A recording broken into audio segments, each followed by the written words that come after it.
Hey everyone, it's Ben Hardy here, and in today's video, I'm going to be reviewing the Kia Sorento. Before we get in this video, I want to give a huge shout out and thank you to the Jerry Signer Kia here in Salt Lake for giving me some time with this Sorento. I'll include a link to their website in the description down below so you can check out what they have currently. And then on a side note, if you want to save time and money the next time you purchase a car, link to my car buying guide in the description down below. Let's get into it.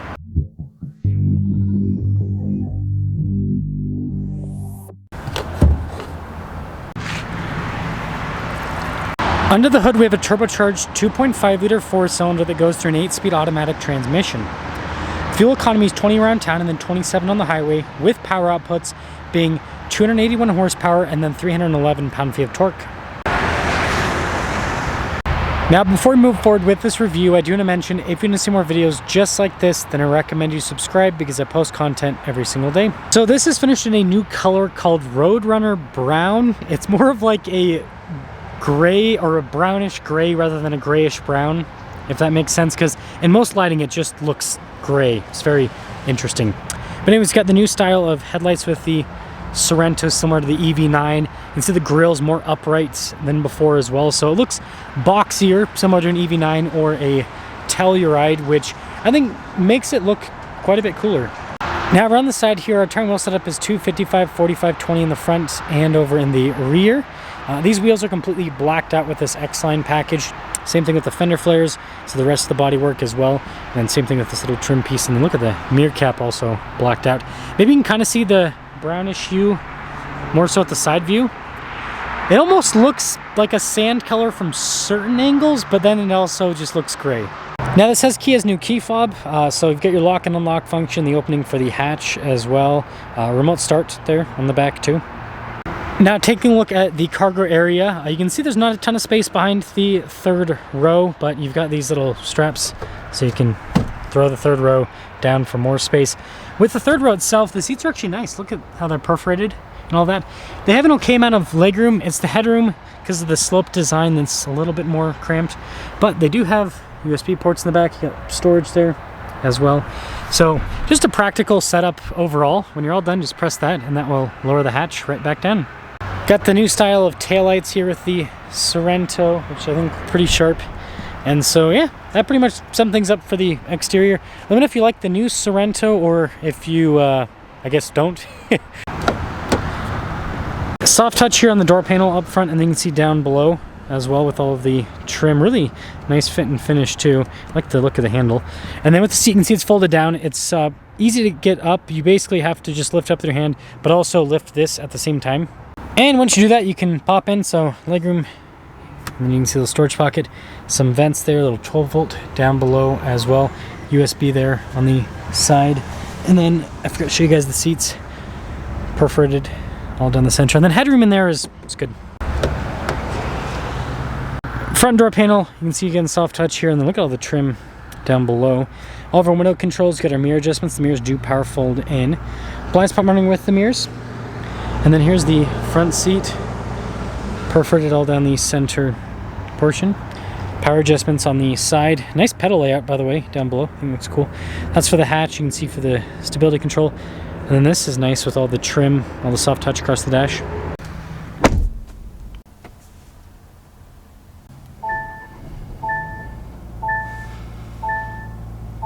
Now with the steering wheel, we've got soft touch all around. You've got practical controls in the front, like your adaptive cruise control, your lane keep assist, volume and voice command controls.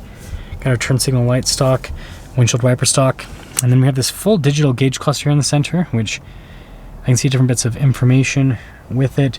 And then the other cool part is with the drive modes, so you can see the different changes there. Now this one has a 360 camera system, which is a really nice feature. You can see out of every single angle with it, and I think that's nice, solid resolution. And then as for the rest of the infotainment system, response time is actually pretty quick. It's easy to use. Overall, pretty self-explanatory too. More of that nice trim all across. You can see with the vents too. Looks pretty cool.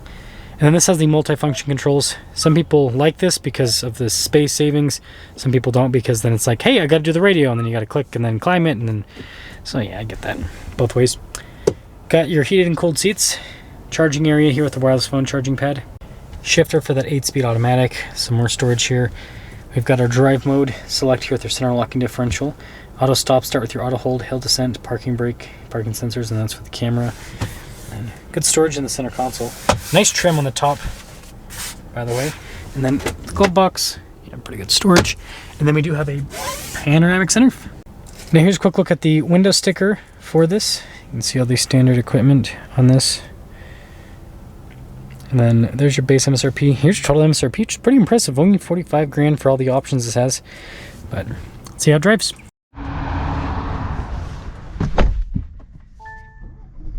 Well, let's talk about the visibility before we set off. Here's visibility over the hood. Both the mirrors do have blind spotting. Throughout the rest of the rear. And we're going to have to kind of flip around a little bit here. But, oh, actually that would have been even better. Was back into this parking space. I didn't realize that was opened. Maybe it wasn't when I started filming, but it is now. Who knows? Who knows? Camera system helps out quite a bit, so that we can get out of this tight parking lot. I like to show this stuff, not because it's exciting, but because I think that it's nice for people to see the maneuverability of cars sometimes in tighter situations. So, I know this is probably my 2 millionth Sorento review, but I thought it'd be cool to review this particular package. I've reviewed the X-Line, but how this one's spec'd out. I think that, let me make sure. Yeah, just with how this one's spec'd out. So the X-Line SX. So instead of an X-Line EX, because I think I said the X-Line EX was a sweet spot. I think this is SX is actually a sweet spot because of the 360 camera and all that. And it's 45 grand. It's not as expensive as like a Prestige. So, yeah. I know I'm going, that's why I'm probably going to title the video, I was wrong about the Sorento. I was wrong about the sweet spot. It's this one. And it has a turn signal camera too. Another nice feature. Good torque. So weird, this is completely unrelated to this car. I just reviewed an Ineos Grenadier right before this, and that has an engine, it's an inline six that has pretty much the same power figures as this, roughly. And it's so weird to see how different a 4-cylinder with a dual clutch performs compared to an inline six with a torque converter automatic. It's completely different. Same power figures though. So weird. But yeah, this drives well. I mean, it's pretty dang comfortable.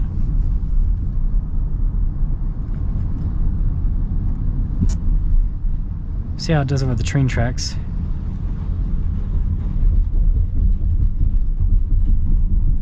Not bad. Not bad at all. Yeah, I like how this drives. It drives well.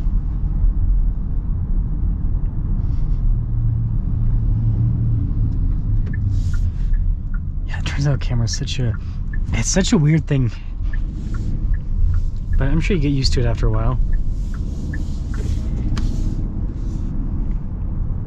You know, this modern dual clutch, I see comments of people, you know, complaining about the dual clutch. It's not that, like, it's not as bad as what they used to be back in the day. Like, you don't get nearly as much, like, low-speed lurchiness.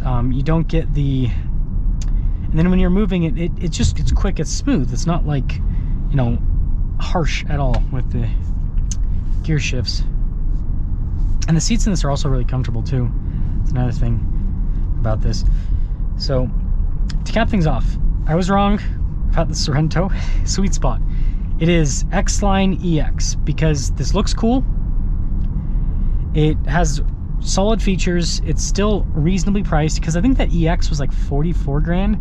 So for what, 45 grand, it's not that much more. And yeah, I don't think you can go wrong with this. I think it's got a lot of value for the money. Get an acceleration and then that'll cap things off for the video. And it has much more comfortable suspension than this semi in front of us that you can see is bouncing all over the place. But yeah, I think it's, as I say, compared to the EX,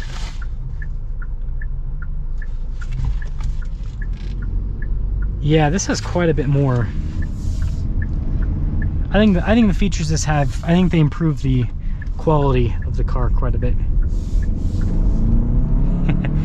It's quick. It's quick. So let me know if you guys think if this is the sweet spot, but I think this is the actual sweet spot, and I think that I was wrong with my first review.